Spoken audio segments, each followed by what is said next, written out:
သမုတ်တရားရဲ့အနက်ရှိုင်းဆုံးနေရာတွေမှာတွေးရှိရတဲ့ထူးဆန်းအံ့ဩဖွယ်တတ္တဝါများအကြောင်းကိုဖော်ပြပေးလိုက်ပါတယ်။ 1. Big Fin Squid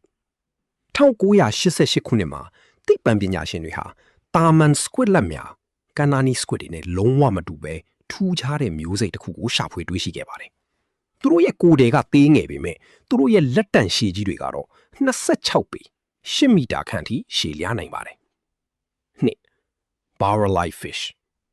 ဒီငါးရဲ့ထူးခြားချက်ကတော့သူ့ရဲ့ခေါင်းပိုင်းဟာမှန်လိုမျိုးလုံးဝကြည်လင်နေတာပဲဖြစ်ပါတယ်။အဲ့ဒီကြည်လင်နေတဲ့ခေါင်းခွံထဲမှာသူ့ရဲ့အုံနောက်နဲ့မျက်လုံးတွေကိုအပြင်ကနေအတိုင်းသာမြင်နေရပါတယ်။သူ့ရဲ့မျက်လုံးတွေကအပေါ်ဘက်ကိုစိုက်ကြည့်နေတဲ့ပုံစံမျိုးတည်ရှိနေတာဖြစ်ပါတယ်။ 3. Pelican eel